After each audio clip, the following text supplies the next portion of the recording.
everybody, welcome back to my next video. In this video I'm going to kind of talk about a book I almost bought, and I borrowed it from the library. Nothing against the author, but this book, I've had more fun watching paint dry than reading this book. It's kind of dry, it's kind of boring. It's this Ghost Hunting in Kentucky. It's written by Patti Starr. Nothing against her. I mean, she does make it somewhat interesting, but with me, you know, some of it was boring. I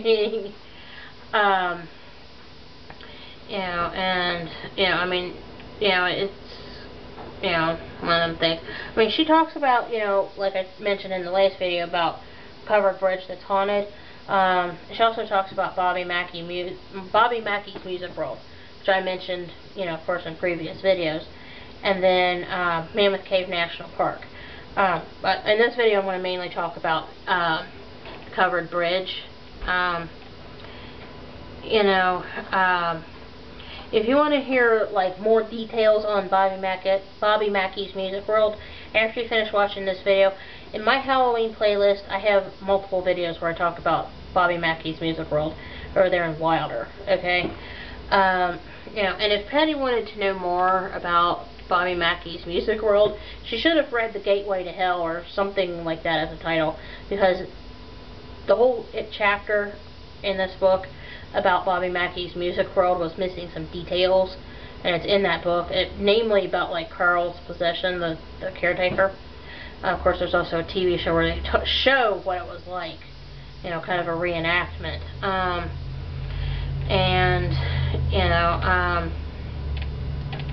about like different things with the place. But anyway, I was going to talk about the Colville Covered Bridge that's over in Riddell Mills in Bourbon County. She talks about here in the thing, and this is the picture she took of the bridge. She went there because it's painted green and white. You can't see it because it's a black and white video shot.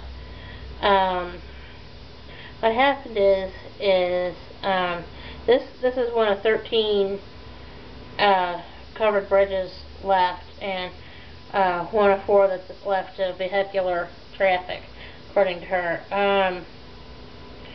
What it is the bridge features a truss construction and multiple king post style with a single 120-foot span.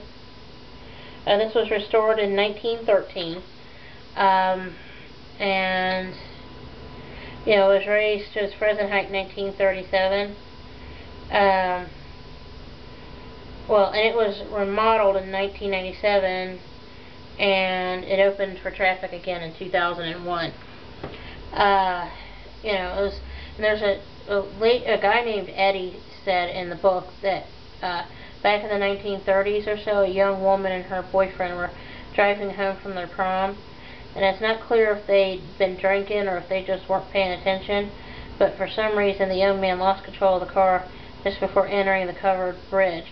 He swerved and the car plunged into the waters below. The next morning it was reported that both of them had drowned. Sometime after they died, stories about travelers seeing mysterious and unexplained lights coming from beneath the bridge started to surface. These stories started rumors about the bridge being haunted. There's like another one where they talk about in the 1970s a teenager had hanged himself in the middle of the bridge from one of the high rafters.